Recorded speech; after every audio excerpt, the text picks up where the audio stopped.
नमस्कार मित्रांनो, मी Mahesh Jain. Icon Steel Build आयकॉनच्या वतीने घेतल्या जाणाऱ्या या विशेष मुलाखतीमध्ये आपल्या सर्वांचं मनापासून स्वागत करतो. आज आपल्यासमोर आहेत किनवट येथील एक युवा मेहनती अभियंते शुभम गणोजवार सर. सर, स्वागत आहे आपलं. धन्यवाद. ज्यांनी 5 वर्षाच्या अनुभवातून 200+ प्रोजेक्ट्स केलेले आहेत आणि हैदराबाद येथील MNC कंपनीच्या वतीने सिंगापूर, दुबई, चायना अशा वेगवेगळ्या कंट्रीजचं त्यांनी काम पाहिलेलं आहे. तर शुभम सर, कसं वाटतं या इंटरव्ह्यूमध्ये येऊन तुम्हाला? बढिया. खूप छान. खूप छान वाटतंय की पहिल्यांदा तुम्ही बोलवलात, त्याच्याबद्दल थँक्यू. यस. बढिया. ओके. आतापर्यंतचा तुमचा प्रवास कसा होता हे थोडक्यात सांगायचं आहे आपण. प्रवास म्हणजे लहानपणीपासून ड्रॉइंग सब्जेक्ट इंटरेस्ट असल्यामुळे मला या फील्डमध्ये येण्याचं थोडंसं आवड निर्माण झाली. त्यानंतर याच्या पाठोपाठ माझे वडील कार्पेंटर आहेत आणि कार्पेंटरी फील्डमध्ये फील्डवर जाणे नेहमी पप्पासोबत. आणि त्यानुसार मला याच फील्डमध्ये इंटरेस्ट असल्यामुळे नंतर हेच करायच्या इच्छेने मी समोर BE कम्प्लीट केलं अमरावती युनिव्हर्सिटी आणि त्यानंतर MNC मध्ये जॉब केलं 3-1 वर्ष. त्यानंतर आता स्वतःच होम टाउन मध्ये एक श्री विश्वकर्मा कन्स्ट्रक्शन नावाचं फर्म मी स्टार्ट केलं. त्या थ्रू मी नियर टू 200+ माझे प्रोजेक्ट्स कम्प्लीट झाले. क्या बात आहे. तसा अनुभव चांगला तुम्हाला येतोय आता आणि यशाच्या शिखरापर्यंत तुम्ही जवळजवळ पोहोचलाच समजा. सर, शुभम सर, मला सांगा, जेव्हा तुम्ही कन्स्ट्रक्शन वरती काम करता, बांधकाम करत असताना अकुशल कामगारांकडून काम करून घेणं किती धोकादायक आहे असं वाटतं तुम्हाला? खरं तर ते भरपूरच धोकादायक आहे. क्रुशल म्हणजे जे काही अनस्किल्ड लेबर असणार त्यामुळे एक तर टाइम वेस्ट होतो, मनी वेस्ट होतो आणि जसं पाहिजे आउटपुट त्याप्रमाणे आउटपुट भेटत नाही. तर शक्यतो अकुशल कारागीर म्हणा किंवा अनस्किल्ड लेबर जे आहे ना टाळले पाहिजे आणि जिथे एक कंपल्सरी टेक्निकल पर्सनचा यूज किंवा वापर केला पाहिजे त्या प्रोजेक्टमध्ये. Okay sir. Okay. Shubham sir, बांधकाम करत असताना साहित्य निवडीविषयी तुम्ही काय काळजी घेत असता? साहित्य निवडीविषयी जर बांधकामामध्ये भरपूर साहित्य आहे. स्टार्टिंग जर आपण कॉन्क्रीट पासून केलं तर तिथे मॅन्युअल कॉन्क्रीट मिक्सिंग किंवा मिक्सर वाईज मिक्सिंग यामध्ये भरपूर फरक असतो. तर त्यामध्ये सगळं स्ट्रेंथ डिपेंड राहील. सरळ सांगायचं तर त्याची लाईफ डिपेंड राहील. तर शक्यतो चांगल्या साहित्याचा वापर करून त्या टेक्निकलचाही वापर करून व्यवस्थित आपण बांधकाम केलं तर त्याची लाईफही वाढते आणि प्रत्येक गोष्ट व्यवस्थित होणार. येस. तर ग्राहक जेव्हा बांधकाम करत असतात तेव्हा वेगवेगळ्या वस्तू, वेगवेगळे साहित्य जमा करत असतात. तर सळईची निवड करताना त्यांनी कुठल्या गोष्टीची खबरदारी घ्यायला पाहिजे असं वाटतं तुम्हाला? फर्स्ट ऑफ ऑल त्यांनी भरपूर कमी जण आहेत की आमच्या सारख्या लोकल नेटिव्ह प्लेस आमच्या प्लेसमध्ये ते शक्यतो याची विचारच करत नाही. जे आहे ते लोकल घेण्याचा ट्राय करतात. पण शक्यतो त्यांनी एक टेक्निकल पर्सन थ्रू विचार केला पाहिजे. त्यानुसार त्यांची सरियाची ब्रँड पासून ते त्याची क्वालिटी आणि त्याचा एक स्ट्रेंथ आणि त्याची ग्रेड, ठीक आहे, या सगळ्या गोष्टीचा वापर केला पाहिजे. आणि ते पण वापरताना का मनी वेस्ट होतो, आपण बारीक वापरूया, त्यापेक्षा बारीक वापरूया असं त्यांनी विचार करतात. पण ह्या बिल्डिंगच्या लाईफलाही व्यवस्थित नाही. तर या ठिकाणी त्यांनी टेक्निकल पर्सनचा यूज केला पाहिजे. ओके.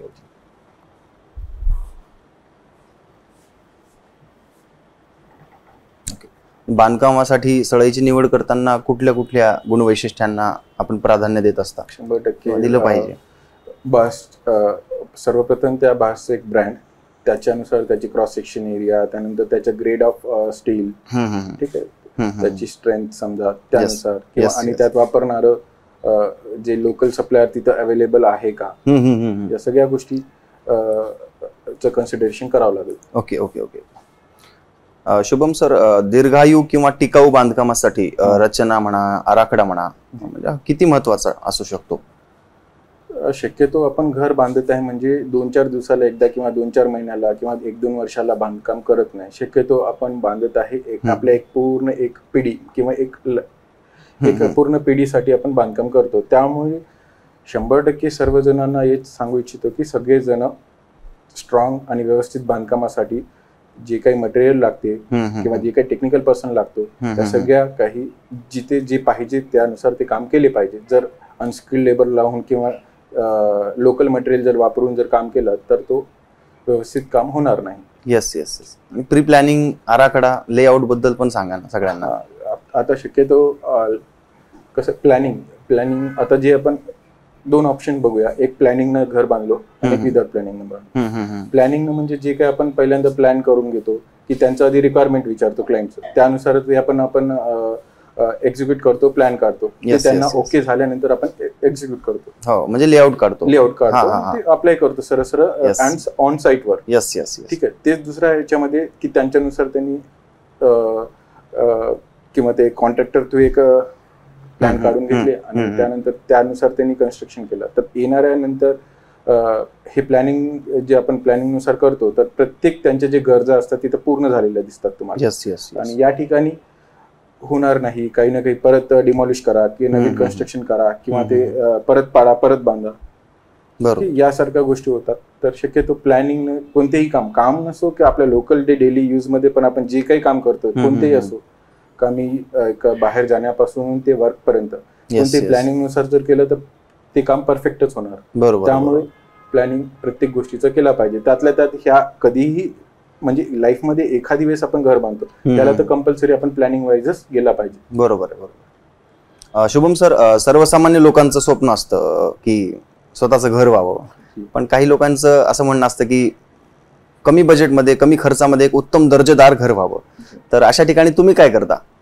शक्यतो मी त्यांना सांगतो की त्यांचं जी बजेट विचारतो आणि त्यानंतर त्यांची एक रिक्वायरमेंट विचारतो. ठीक आहे. कधी कधी आता माझे 1-2 क्लायंटचे केस असे पण आहेत त्यांचे रिक्वायरमेंट भरपूर सारं होतं. त्यांची एक लँड कमी होती आणि त्यांनी जे सांगितले मला या बजेटमध्ये घर झालं पाहिजे ते बजेटही कमी होतं. तर त्यांना त्यावेळेस व्यवस्थित मार्गदर्शन देणं गरजेचं असते की त्यावेळेस त्यांना सांगायला पाहिजे की तुमच्या बजेटनुसार एक तर रिक्वायरमेंट कमी करा किंवा रिक्वायरमेंट नुसार बजेट वाढवा.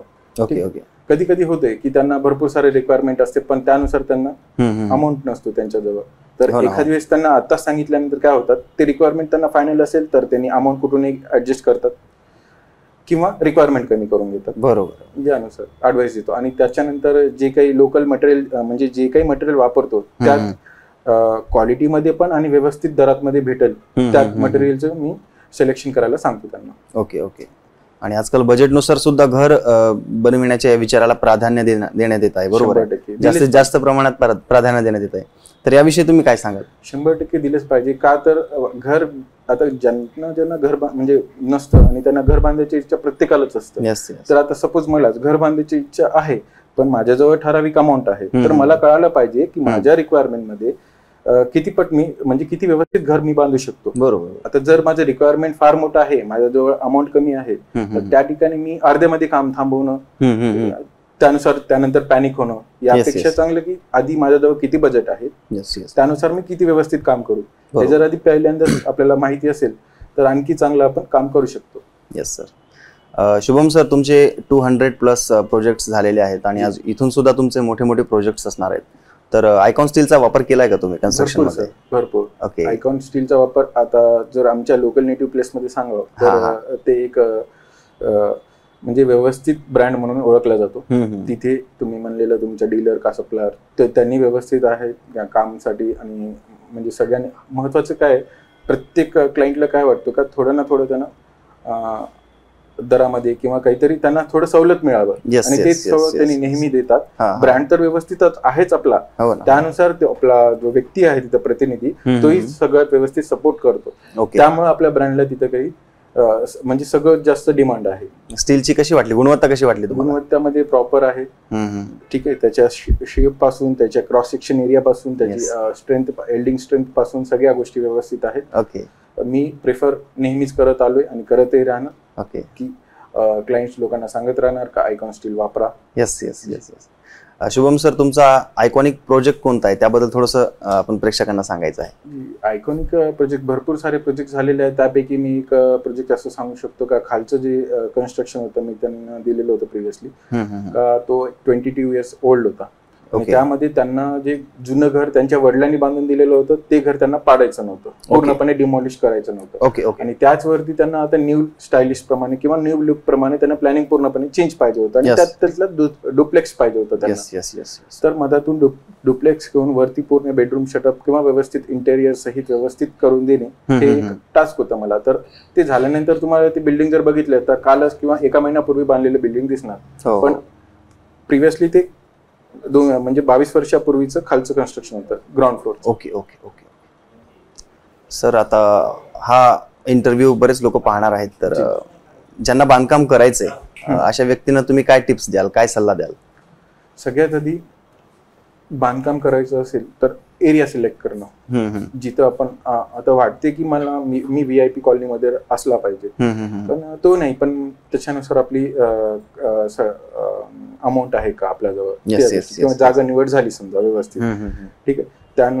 त्यानंतर जे आपले रिक्वायरमेंट असणार ते पूर्णपणे आधी व्यवस्थित आणि सगळ्यांकडनं म्हणजे फॅमिलीकडनं समजून घेतली पाहिजे. रिक्वायरमेंट आपल्याला काय काय आहे, काय असणार आहे, बरोबर, ठीक आहे. त्यानंतर त्या रिक्वायरमेंटला एखाद्या टेक्निकल पर्सन जाऊन एवढं रिक्वायरमेंट आहे तर कोणत्या किती बिल्डअप मध्ये होणार आणि त्याला किती अमाऊंट लागणार, एस्टिमेशन विचारलं पाहिजे 100%. यस यस, ठीक आहे. त्यानंतर ते एस्टिमेशन आपल्याला जवळ होईल का किंवा कुठूनही जमा करावं लागेल का, यस यस, हे सगळं नियोजन झाल्यानंतर त्यानं सुरुवात केलं पाहिजे. नाहीतर काय होते की मोठ्या ठिकाणी तर सोडून द्या, पण छोट्या छोट्या ठिकाणी हे सगळं मायने पडतं सर. नाहीतर काय अर्ध्यात बांधकाम थांबणार आणि एक निगेटिव्ह फील होतो. त्यापेक्षा चांगलं की आपल्याजवळ सगळं काही व्यवस्थित आहे का, त्यानंतर सुरुवात केलं तर व्यवस्थित हे काम होतं आणि लवकरात लवकर विदाऊट टेन्शनचं काम आपण करू शकतो.